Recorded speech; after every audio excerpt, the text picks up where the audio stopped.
여러분 한 해가 새롭게 이제 출발이 되었습니다. 하나님께서는 빛이 있으라는 말씀으로 역사를 출발하셨습니다.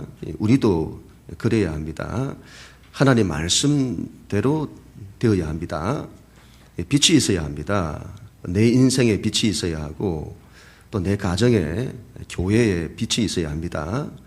이 빛은 생명이라, 생명이란 살아나는 걸 말하죠. 모든 것이 살아나는, 넘어진 것들, 또 깨어진 것들, 상처난 것들, 죽은 것들이 다 살아나야 합니다. 더 나아가서는 살려야 합니다. 낙심하고 또 아파하고 또 힘들어하는 영혼들을 살려내야 합니다. 우리는 살리는 사람, 살리는 비전으로 일어서야 합니다. 문제는 어떻게 살리느냐는 겁니다. 어떻게. 우리는 지금 지난 한 달 동안 마태복음 17장에 나타난 예수님의 변화산 사건에 대해서 말씀을 나누었습니다. 오늘은 이제 그 말씀을 좀 종합하면서 마무리하도록 그렇게 하겠습니다. 예수님께서 제자들을 데리시고 높은 산으로 가십니다. 제자들이 알지를 못하는 거죠. 세상 속에 빠져 산다고 하나님도 안 보이고 자기도 안 보이고 자기 인생도 안 보이고 예수님께서는 그 제자들을 초월의 자리로 데리고 가셔서 인생을 내려다보게 하십니다. 하나님의 눈으로 봐라. 하나님의 눈으로. 그곳에서 예수님은 영광스러운 모습으로 변화가 되십니다. 우리 예수님 십자가의 길을 가시는데 그 예수님이 영광스럽다는 것을 말씀하는 겁니다. 하늘에서 음성까지 들렸습니다. 하나님이 인정을 하시는 거죠. 십자가의 길을 걷는 이 예수가 내가 사랑하는 아들이고 내가 기뻐하는 자다. 너희는 저의 말을 들으라. 십자가의 길을 걷는 그 예수의 말을. 이건 이제 예수님께만 해당되는 말씀이 아닙니다. 예수님의 뒤를 따르는 모든 믿는 자들에게 주시는 말씀입니다. 십자가의 길을 가라. 그 길이 영광이다. 영광의 길이다. 예수님 그걸 가르쳐 주시고 싶은 겁니다. 그런데 제자들이 알지를 못하는 거죠. 그 사실, 십자가의 길이 있다고 하는 이 사실을 깨닫는 것이 얼마나 어려운지 생각이 안 미쳐요. 거기에 생각이 거기에 안 미쳐요. 산으로 갔더니 그곳이 너무 좋은 거예요. 속세를 떠나니 이 근심도 없고 염려도 없고 인생을 그렇게 살고 싶은 겁니다. 아무 근심도 없고 염려도 없고 그렇게 살고 싶은 거죠. 기독교 신앙은 이런 산에 머물면 안 됩니다. 산 아래 세상 속으로 들어가야 합니다. 그곳에는 근심도 많고 염려도 많고 바람도 많고 폭풍도 많고 신앙은 이러면 그런 현실에 두 발을 딛고 서야 합니다. 바람이 불고 파도가 있는 바다 위를 믿음으로 걸어내야 합니다. 산 아래에 내려왔더니 큰 무리들이 모여서 변론을 하고 있었습니다. 뭐가 옳으니 뭐가 틀리니 싸우면서 난리가 난 거죠. 역시나 산 아래 세상의 모습입니다. 그곳에는 갈등과 싸움이 가득한 겁니다. 살리는 데는 관심이 없고 싸우는 데만 관심이 있어요. 한 아이가 귀신에 들렸습니다. 너무도 고생을 겪는 겁니다. 세상 속에서 고통을 겪는 우리 아이들의 모습이죠. 그런 아이를 둔 아비의 고통은 말할 수가 없죠. 어디에도 방법이 없는 겁니다. 예수님의 제자들에게 고쳐달라고 했는데 능히 고치지 못하더라. 믿는 자들도 세상의 문제를 해결하지 못하더라. 예수님께서 그들의 믿음 없음을 책망하십니다. 그리고는 할 수 있거든이 무슨 말이냐. 믿는 자에게는 능치 못할 일이 없느니라 하시며 그 아이를 고쳐주십니다. 그리고 오늘 우리가 읽은 말씀으로 넘어가는 겁니다. 22절, 23절. 우리 하나님 말씀 같이 읽습니다. 시작. 갈릴리에 모일 때에 예수께서 제자들에게 이르시되 인자가 장차 사람들의 손에 넘겨져 죽임을 당하고 제3일에 살아나리라 하시니. 아멘. 우리 예수님께서 뜬금없이 죽으실 것을 예고를 하십니다. 이 말씀은 이미 앞에서도 한번 하셨습니다. 마태복음 16장에서 베드로가 예수님께 그 유명한 신앙 고백을 했을 때에 그때 예수님 그래 이제 됐다. 이제 이 비밀을 말할 때가 됐다. 그리고는 죽으실 것을 말씀하셨습니다.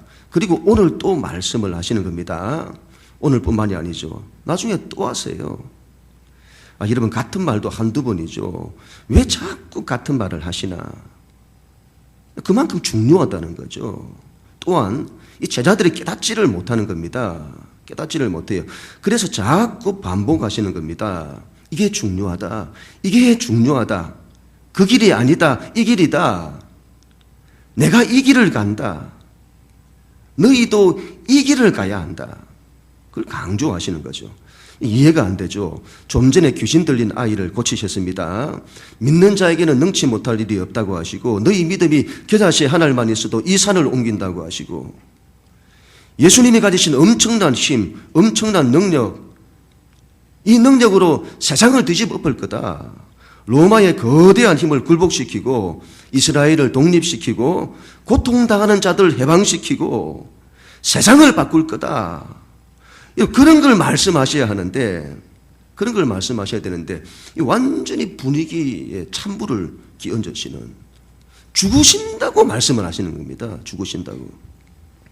죽으시고 사흘 만에 다시 살아나신다 말씀하셨는데 살아나신다는 말은 잘 안 들리고 죽으신다고 하시는 그 말씀만 자꾸 들리는 거죠. 왜 자꾸 죽으신다고 하시나? 왜 그렇게 말씀하시죠? 우리가 세상을 살리겠다고 하는데 세상을 살리겠다고. 비전은 좋죠. 비전은 좋은데 어떻게 살릴 거냐는 겁니다. 어떻게 살릴 거죠? 어떻게? 예수님 말씀은 내가 죽고 사흘 만에 살아난다는 겁니다. 대체 그게 세상을 살리는 것과 무슨 상관이 있느냐는 겁니다. 무슨 상관이 있느냐? 죽고 사는 걸 말하죠. 죽고 사는 걸. 죽어 살리는 걸 말합니다. 바로 십자가죠. 죽는다는 것은 사랑과 희생을 말합니다. 그게 세상을 살린다.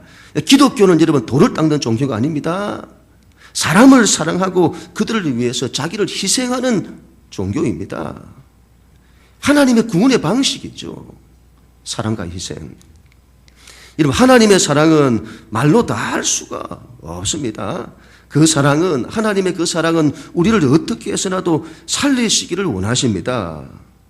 살리시기를 원하세요. 그러면 하나님은 전능한 하나님이시니 전능하신 힘으로 바로 살리면 되겠네.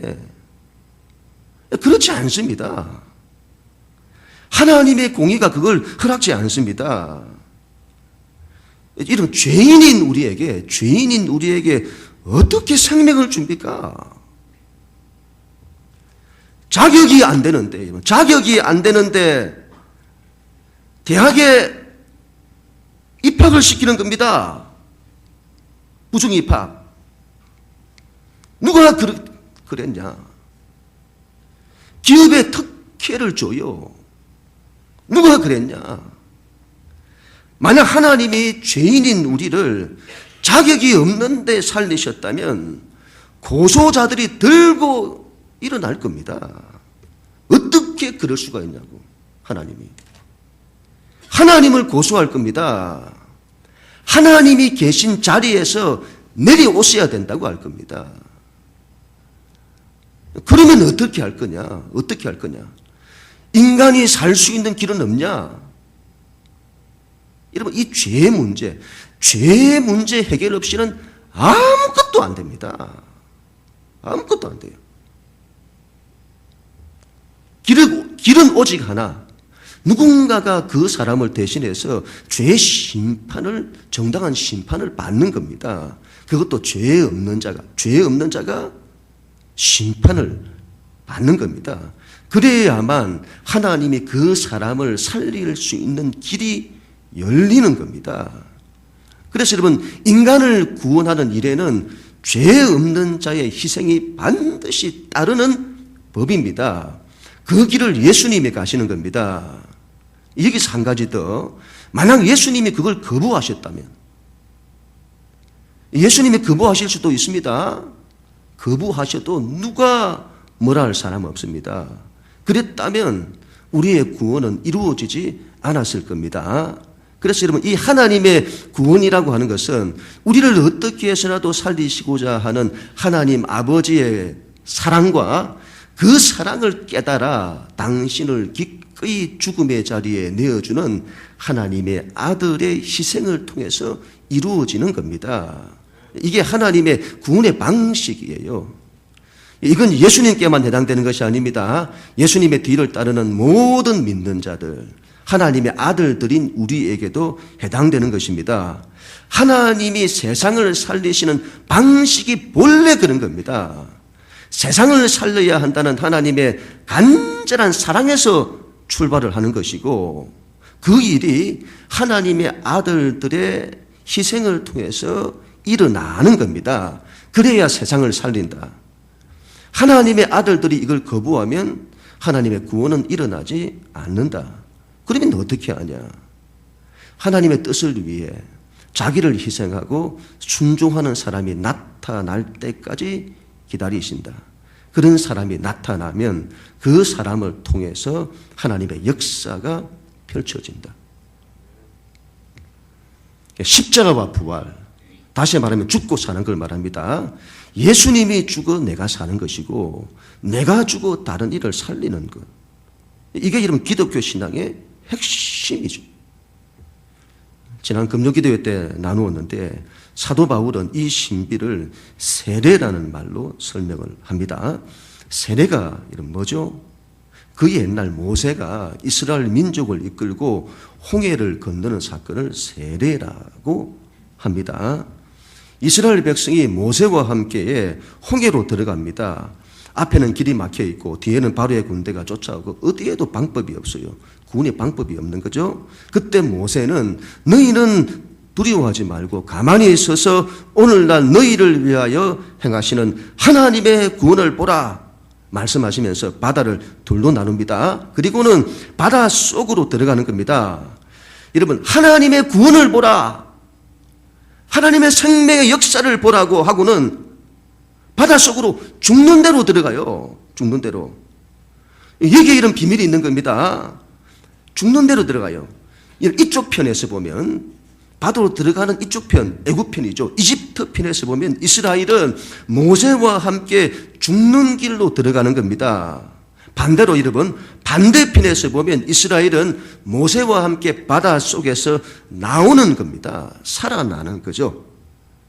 이스라엘 민족이 모세와 함께 홍해 속으로 들어가 죽고 모세와 함께 홍해에서 나와서 다시 사는 겁니다. 그와 같이 우리가 예수님과 함께 십자가에서 죽는 겁니다. 그리고 예수님과 함께 다시 사는 겁니다. 죽고 사는 원리죠. 죽고 사는 원리. 죽고 사는 원리. 기독교 신앙은 인간에 대한 리모델링이 아닙니다. 인간의 옛사람의 인간을 개조하는 그게 아니다 이 말이죠. 죽었다 사는 겁니다. 죽었다가. 옛사람이 완전히 죽고 새 사람으로 사는 겁니다. 어떻게 죽냐? 어떻게 죽죠? 옛사람이 예수님과 함께 십자가에 죽는 겁니다. 어떻게 사냐? 예수님과 함께 새 사람으로 다시 살아나는 거죠. 죽고 사는 원리. 기독교 신앙의 핵심이죠. 내가 죽고 하나님이 사는 것이고, 내 뜻이 죽고 하나님의 뜻이 살고, 내 힘이 죽고 하나님의 힘이 서는 겁니다. 내가 죽는 게 얼마나 대단한지 모릅니다, 여러분. 내가 죽으니, 내 힘이 죽으니 하나님의 힘이 나타나요. 죽고 사는 원리. 더 나아가서는 죽어 살리는 겁니다. 내가 죽어 다른 일을 살리는. 내가 죽어서 다른 일을 살리는. 제가 내일부터 단기 선교를 떠나는데 여러분 그 지역에 가면 팀별로 이렇게 나누어져서는 사역을 합니다. 한 팀이면 3명, 4명 이렇게 되어집니다. 그때 여러분 꼭 이런 사람들이 있어요. 관계가 여러분 제일 힘듭니다. 어디 가면 관계가 힘들어요. 상식이 안 통하는 분이 있고 성격이 희한한 분들이 있어요. 자기 주장이 굉장히 강한 그런 분들이 있습니다. 그런 사람과 한 팀이 되면요, 막 죽을 맛입니다. 죽을 맛입니다. 사역이 안 돼요, 사역이. 여러분, 하나님을 살아가는 것이 쉽겠습니까? 사람을 살아가는 것이 쉽겠습니까? 하나님은 정말 좋으시잖아요. 사랑할 만하시잖아요. 그런데 사람은 그렇지 않습니다. 별의 별 사람이 다 있습니다. 그 사람 때문에 아무것도 안 돼요.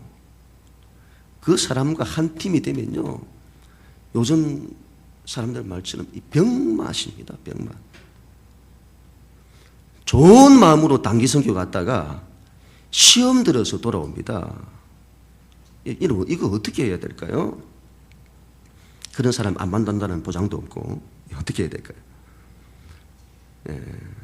그래서 여러분, 십자가와 부활인 겁니다. 죽어서 살리는 거죠. 죽어서 살리는. 내가 저 인간을 위해서 죽으리라. 이걸로 살리는 겁니다. 내가 저 인간을 위해서 죽으리라. 그래서는 여러분, 그 팀을 살리는 거죠. 여러분, 자기가 죽어야 합니다. 자기가. 그런데 네가 죽어라. 네가 고쳐라. 그러면요, 이게 틀린 말은 아닌데 이거 가지고 싸움만 일어납니다. 싸움만 일어나요. 물론 그 사람도 여러분 자기가 죽어야 합니다. 그러나 더 중요한 것은 내가 죽는 겁니다. 좀 이상하죠, 여러분. 내가 별로 죽을 이유도 없는 것 같은데 내가 죽어야 돼요. 그래야 여러분 하나님의 일이 일어나요. 일을 할 수가 있습니다. 이게 여러분 믿는 자의 삶의 원리인 겁니다. 내가 죽어 살리는 것. 그래서 하늘의 밀이 땅에 떨어져 죽어야 많은 생명의 열매를 맺느니라. 죽고 사는 거죠. 죽어 살리는 것. 내가 죽어 다른 일을 살리는 것. 이걸 알아야 됩니다. 이와 같은 삶의 원리를. 지금까지 살아오면서 한 번도 이런 걸 생각해 본 적이 없으니 그게 어떻게 사는 건지를 알지를 못해요. 감각이 없어요. 그게 뭔지를 모른다 이 말이죠. 이걸 봐야 됩니다. 그게 뭔지를. 사람이 이러면 한번 큰 그림을 보면 예를 들어서 사람이 이 우주 비행선을 타고 그 우주 비행하는 우주인들이 그렇게 한다 하죠. 타고 우주에 나가서 지구를 이렇게 보면 굉장하대요. 굉장하대요. 너무도 엄청난 그림을 본 겁니다. 그런 사람의 공통적인 특징. 올라갔다가 큰 그림을 보면 이제는 이전의 삶의 방식으로 살 수가 없다고 해요. 너무 큰 걸 봤기 때문에. 사람은 여러분 자기 프레임 안에 갇혀 삽니다. 그 이상을 보지를 못해요. 그게 전부인 줄 압니다. 그런데 마치 우주에서 지구를 보듯이 큰 그림을 본 겁니다. 그러면 이전 방식으로 살 수가 없습니다. 죽고 사는 방식. 하나님의 방식인데 내가 죽어 다른 일을 살리는 하나님의 큰 그림이죠. 이걸 보면요, 다른 삶을 살 수가 없습니다. 이것보다 귀한 게 없기 때문이죠. 살리는 방식. 22절, 23절 다시 한번 읽습니다. 시작. 갈릴리에 모일 때에 예수께서 제자들에게 이르시되 인자가 장차 사람들의 손에 넘겨져 죽임을 당하고 제3일에 살아나리라 하시니 제자들이 매우 근심하더라. 아멘. 예수님이 죽으신다는 말에 제자들이 근심을 했습니다. 예수님께서 죽으실 것을 처음 말씀하실 때보다는 그래도 좀 낫습니다. 예수님이 처음 말씀하셨을 그때는 이 제자들이 들고 일어나서는 안 된다고 했습니다. 예수님의 길을 가로막고는 예수님은 그 길을 가시면 안 된다고 항변을 했습니다. 예수님 붙들고 항변을 했습니다. 자기가 예수님께 큰 소리 치면서 안 된다고. 예수님은 안 됩니다. 그 길을 가시면 안 됩니다. 그때 예수님으로부터 사탄이라는 소리를 듣죠. 그때보다는 낫습니다. 그러나 예수님이 말씀하시는 게 무슨 말인지를 모르는 것은 여전합니다. 예수님 살리는 길을 말씀하시는데 이해를 못해요. 근심하는 거죠. 틀림이 없다 봅니다. 강단에서 십자가를 말하면요, 보통 듣기 불편해합니다. 이왕 말하는 거 듣기 좋은 말하고 잘 되는 거 말하고 위로하는 말하고 그런 걸 원하지 십자가는 별로 원하지 않습니다. 마음이 불편하고 근심이 돼요. 우리가 이런 십자가를 불편하게 근심으로 받아들이는 것은 십자가를 잘못 이해한 겁니다. 십자가를 너무 고통과 연결시키기 때문입니다. 예수님께서 십자가를 지시면서 겪으시는 고통, 그걸 너무 생각하는 거죠. 그런 측면이 없는 건 아닙니다만 그렇게 십자가를 이해하면 십자가의 본질을 잃어버리는 겁니다. 십자가는 사랑이죠. 그것만큼 하나님의 크신 사랑이 없습니다. 하나님이 세상을 이처럼 사랑하사 독생자를 주셨으니 그 사랑은 희생적 사랑이죠. 당신의 전부를 주신 겁니다. 부모가 자식을 살리려 자신의 전부를 희생하듯 하나님이 우리를 살리려 당신의 전부를 희생하시는 사건입니다. 예수님께서는 그 하나님 아버지의 마음을 아신 겁니다. 그래서 십자가의 길을 기꺼이 가시는 겁니다. 그래서 예수님에게 십자가는 고통보다는 오히려 사랑이고 기쁨인 겁니다. 우리도 그래야 합니다. 우리도 그래야 합니다. 하나님의 아들들의 희생 없이는 하나님의 구원은 없다. 그래서 믿는 우리에게 피할 수 없는 길이 바로 십자가의 길입니다. 이건 우리의 운명이에요. 사랑해야 할 운명, 세상을 살려야 할 운명, 그 일을 위해 기꺼이 희생의 길을 감수하는 겁니다. 믿는 자들은 심판권을 행사하면 안 됩니다. 우리에게는 그럴 권한이 없습니다. 우리 예수님 유일하게 안 하시는 게 심판입니다. 심판을 하시지를 않으세요. 심판을 마지막에 하신다. 그렇게 하시고. 우리에게는 어떻게 해서라도 사람을 사랑하고 살려야 할 책임만이 있습니다. 살리기 위해서 더 낮아지고 더 섬기고 더 희생해야 합니다. 이것이 우리의 길이죠. 세상을 살리는 방법입니다. 그래서 그 길을 적극적으로 가야 되는 거죠. 적극적으로. 전에도 한번 제가 말씀을 드렸습니다만 할렐루야 교회 원로 목사님이신 김상봉 목사님이 늘 이런 말씀을 하셨습니다. 여러분의 인생의 전반을 자기를 위해 살았다면 후반은 하나님과 이웃을 위해서 살아야 하지 않겠습니까? 이런 말씀을 하셨어요. 믿는 자에게 하신 말씀이죠. 믿는 자에게 자기를 위해 산다는 것이 무엇일까요? 자기를 위해 산다. 자기가 잘 되는 것, 자기가 은혜 받는 것. 내가 먼저 은혜를 받아야죠. 나 자신, 내 가정, 내 인생, 그걸 위해 사는 겁니다. 그러나 여러분, 자기가 섰다면, 자기가 이 믿음의 은혜에 섰다면 어떻게 해야 될까요? 다른 일을 위해 살아야죠. 다른 일을 위해서. 자기가 은혜 받는 것이 얼마나 좋습니까? 그러나 그게 된 사람이라면, 어떤 상황에서도 은혜를 받는 이게 된 사람이라면 어떻게 해야 됩니까? 이제는 다른 일을 위해서 살아야죠. 다른 일을 위해서.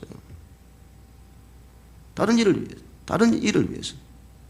그러한 일을 여러분 억지로 하면 안 되겠습니다. 근심하며 해서는 안 되겠습니다. 그 일은 복된 일입니다. 하나님이 기뻐하시는 일이에요. 이는 내 사랑하는 아들이요 내 기뻐하는 자다. 하나님이 인정하시는 길이라니까요. 그 길을 여러분 기꺼이 감당할 수 있어야 되겠습니다. 마지막 24절 같이 읽습니다. 시작. 가버나움에 이르니 반세기를 받는 자들이 베드로에게 나와 이르되 너의 선생은 반세기를 내지 아니하느냐. 우리 예수님이 얼마나 세상으로부터 반대와 무시를 당했는지를 보여주는 말씀입니다. 세상을 살리고 십자가의 길을 가시는데 세상은 그런 예수님을 알아주지 않습니다. 세상이 예수님을 무시했다, 그렇게 취급했다는 것은 믿는 우리도 그렇게 취급한다는 걸 말하죠. 그래도 그 길을 가야 합니다. 세상으로부터 인정받지 못해도.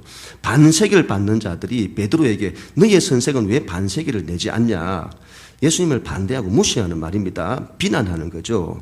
여기서 반세겔이란 성전세를 말하는데 유대 사회에서 여자와 미성년자를 제외한 20세 이상의 남자는 성전세를 내야 합니다. 부자나 가난한 자나 예외가 없습니다.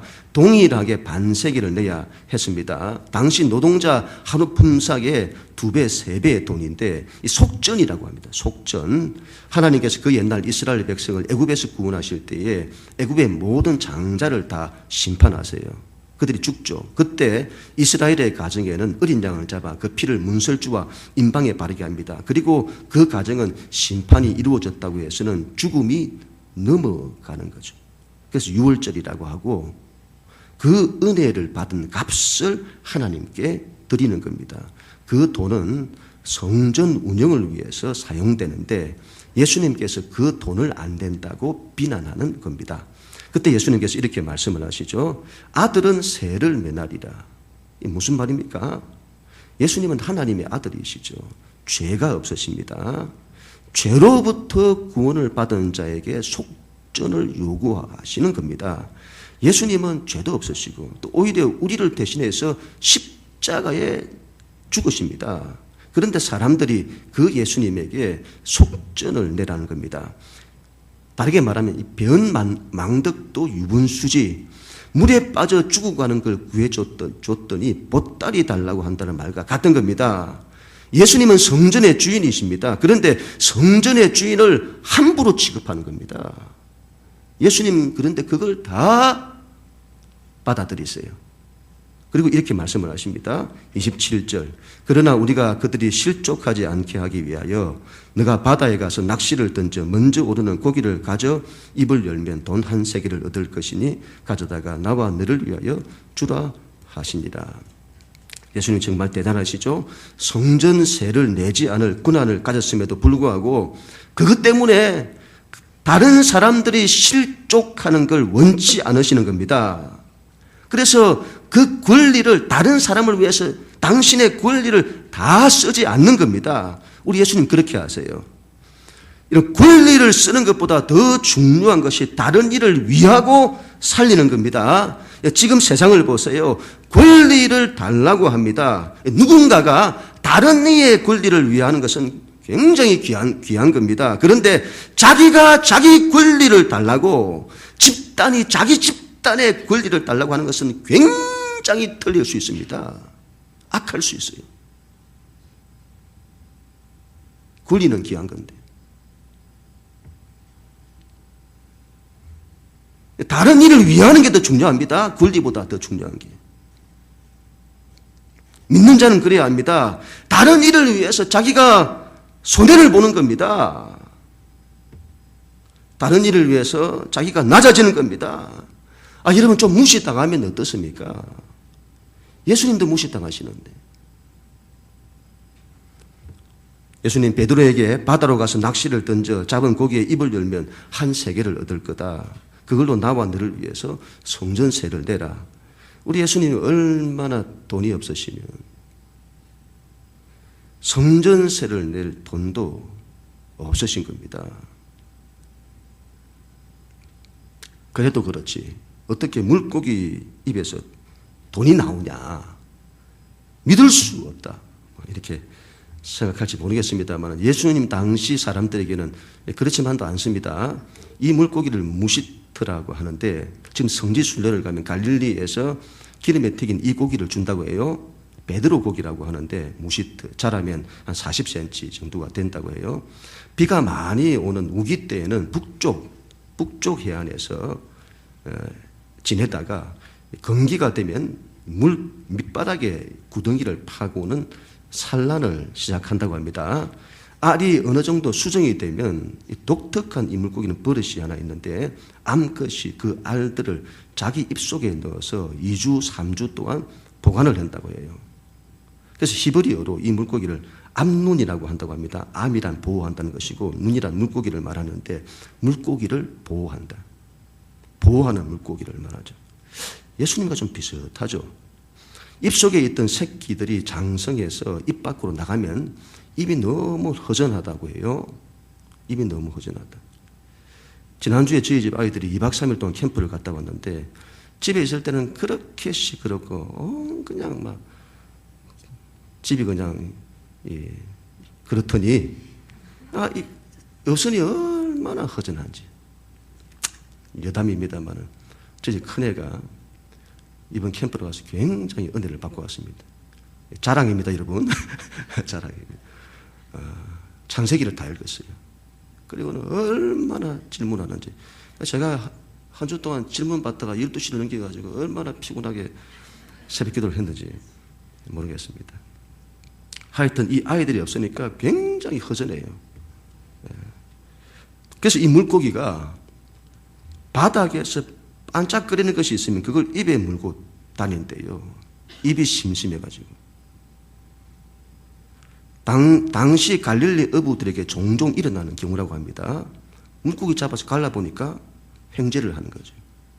물고기 잡아가지고 갈라보셨습니까? 벨게 다 들어있습니다. 그 물고기는 또 다른 물고기도 들어있기도 하고 벨게 들어있어요. 그런 거죠. 예수님 베드로에게 낚시를 던지라. 그리고 처음 올라오는 물고기 입을 열면 한 세겔이 있을 거다. 그걸 가지고 와서 바치라. 무슨 말이죠? 성전의 주인임에도 불구하고 성전세를 바치는 낮은 모습의 예수님을 말씀합니다. 십자가의 길을 가시는데 세상으로부터 인정받지 못한다. 그럼에도 불구하고 가시는 거죠. 결론을 맺습니다. 한 해 동안 살리는 비전으로 일었어야 할 것입니다. 어떻게 살릴 거냐? 십자가 부활입니다. 기독교 신앙의 핵심이죠. 죽어서 사는 겁니다. 예수님 죽어 내가 사는 것이고 내가 죽어 다른 일을 살리는 겁니다. 사랑과 희생이 있어야 합니다. 순종이 있어야 합니다. 더 낮아지고 더 섬기고 몸도 희생하고 마음도 희생하고 시간도 희생하고 희생한다고 싫어하지 마시고 그 길이 복된 길입니다. 기쁨으로 적극적으로 걸어내야 할 것입니다. 사람들이 그런 나를 인정해 주지 않는다 하더라도 살리기 위해서 그 사람을 살리기 위해서 낮아져야 할 것입니다. 그런 우리 모두가 다 될 수 있기를 주님의 이름으로 간절히 축원합니다.